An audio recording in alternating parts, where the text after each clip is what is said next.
బాబుకు జగన్ కౌంటర్ ఇస్తారా? ముఖ్యమంత్రి చంద్రబాబు నాయుడు ఇటీవల కేవలం శ్వేతపత్రాల విడుదలకే సమయాన్ని కేటాయించారు. బాబు వ్యూహం ఏంటో ప్రత్యేకంగా చెప్పాల్సిన పనిలేదు. ఎన్నికల్లో జగన్ ఓడిపోయినప్పటికీ శాశ్వతంగా ఆయన దోషిగా రాష్ట్ర ప్రజానీకం ఎదుట నిలబెట్టాలనేది ఆయన ఎత్తుగడ.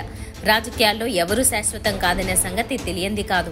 అయితే జగన్ అంటే జనం భయపడేలా చేసి ఎట్టి పరిస్థితుల్లోనూ ఎన్నికల్లో ఎప్పటికీ గెలవకుండా చేయాలనే వ్యూహంలో భాగంగా చంద్రబాబు శ్వేతపత్రాల విడుదల తంతుకు శ్రీకారం చుట్టారనేది బహిరంగ రహస్యమే. ఈ నేపథ్యంలో శ్వేతపత్రాలన్నింటికీ వైఎస్ జగన్మోహన్ రెడ్డి సమాధానం చెబితే బాగుంటుందని వైసీపీ శ్రేణులు భావిస్తున్నాయి. బాబు చెబుతున్నవన్నీ అబద్దాలే అని జగన్ సొంత పత్రిక అలాగే వైసీపీ నాయకులు విమర్శించడం వరకే పరిమితం కాకూడదు. జగనే మీడియా ముందుకొచ్చి స్ట్రాంగ్ కౌంటర్ ఇస్తే ప్రజలకు నాణ్యానికి రెండో కోణం చూపినట్టు అవుతుందని వైసీపీ శ్రేణులు అభిప్రాయపడుతున్నాయి.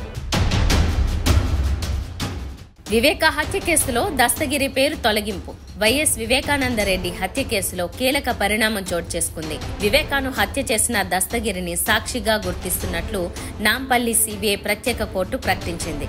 అభియోగాలు నమోదు చేసే వరకు దస్తగిరిని నిందితుడిగా కాకుండా సాక్షిగానే గుర్తిస్తామని స్పష్టం చేసింది.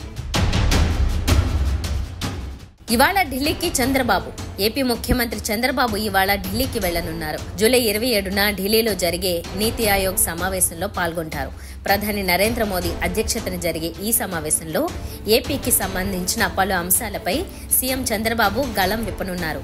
ముఖ్యంగా పోలవరం అంశాన్ని కేంద్రం పెద్దల ముందు ప్రస్తావించనున్నారు. కొత్త డయాఫ్రమ్ వాల్ నిర్మాణానికి సంబంధించిన ప్రతిపాదనలు అందజేయనున్నారు. హైదరాబాద్ మీద రేవంత్ దృష్టి. హైదరాబాద్ మీద కాంగ్రెస్ దృష్టిని బడ్జెట్ కూడా చూపించింది. హైదరాబాద్ జంట నగరాల అభివృద్ధి పనుల కోసం 10,000 కోట్లు కేటాయించింది. ఈ 10,000 కోట్లు రాష్ట్ర ప్రభుత్వమే కేటాయిస్తుందా అన్నది వేరే సంగతి. హైదరాబాద్ ప్రగతికి కాంగ్రెస్ కట్టుబడి ఉందని చెప్పడమే ఈ కేటాయింపు ఉద్దేశం. దీని వెనుక చాలా లెక్కలున్నాయి. కేంద్ర బడ్జెట్ పై విజయసాయి కీలక వ్యాఖ్యలు. కేంద్ర బడ్జెట్ పై వైసీపీ ఎంపీ విజయసాయిరెడ్డి తీవ్ర విమర్శలు చేశారు. రాజ్యసభలో ఎన్డీఏ ఇండియా కూటమిపై ఆయన మండిపడ్డారు. బడ్జెట్లో మొత్తం 48 లక్షల కోట్లు ఏపీకే ఇచ్చారా అంటూ ప్రశ్నించారు. ఏపీ కోసమే మొత్తం కేంద్ర బడ్జెట్ కేటాయించినట్టు ఎన్డీఏ గొప్పలు చెప్పుకుంటోందని ఎద్దేవా చేశారు. 55 వయసులో ఒలింపిక్స్ కు చరిత్ర సృష్టించనున్న జార్జియా షూటర్.